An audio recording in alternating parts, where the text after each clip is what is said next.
Hey everyone, what I ate in Shirdi? Day 1 breakfast నేనైతే temple దగ్గర ఈ బండి పైన తిందామని అనుకున్నా.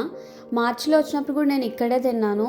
నాకు మసాలా రైస్ చాలా నచ్చింది. సో అందుకే ఈసారి కూడా నేను అదే ఆర్డర్ చేసుకున్నా. అంకుల్ తనని యూట్యూబ్ వీడియోలో చూపించమని అడిగిండు, అందుకే చూపిస్తున్నా. రైస్ అయిపోయిందంట, సో కొంచెం పోహా మిక్స్ చేసి ఇచ్చిండు, టేస్టీ ఉండే. లంచ్ వచ్చేసి మేమైతే ప్రసాదాలయలో తినడానికని అక్కడికి వెళ్ళిపోయినాము. షిర్డీ వచ్చిన ప్రతిసారి మేము ప్రసాదాలయలో తింటాము. ఇక్కడ ఫుడ్ చాలా టేస్టీ ఉంటుంది and also free of cost. Food ఇట్లుంటుంది అండ్ హల్వా అయితే ఫుల్ నెయ్యి ఫ్లేవర్ ఉండే, బాగుండే. ఈవినింగ్ ఇక్కడ టెంపుల్ బయట చాట్ తినడానికి వచ్చినాము. సో ఈ చనా చాట్ ఒక్క బౌల్ 20 రూపీస్కి ఇచ్చిండు. It was good.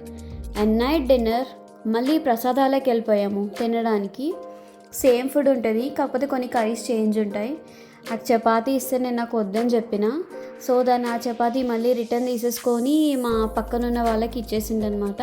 And dinner complete చేసుకొని మేమైతే మా హోటల్ రూమ్కి వచ్చేసాము. End of day 1. డే 2 ఇక్కడ బ్రేక్ఫాస్ట్ నేను మళ్ళీ సేమ్ ప్లేస్లో సేమ్ మసాలా రైస్ తిన్నాను. అండ్ ఈరోజు మేము సిగ్నాపూర్ అని అనుకొని అటు వెళ్ళాము. నైట్ వచ్చే వరకు లేట్ అయింది. సో ఇక్కడ నాగర్సోల్ స్టేషన్ వెనక హోటల్ ఉండే అండ్ ఈ హోటల్లోనే మేము డిన్నర్ తిన్నాము. లంచ్ అసలు ఏమీ తినలేదన్నమాట, అక్కడ లేట్ అయిందని. నేనైతే వెజ్ బిర్యానీ ఆర్డర్ చేసుకున్నా, చాలా టేస్టీ ఉండే, వేడి వేడిగా ఫ్రెష్ ఉండే. ఇక్కడ తినేసి మేమైతే ఇంకా స్టేషన్లోకి వెళ్ళిపోయాము. That's it.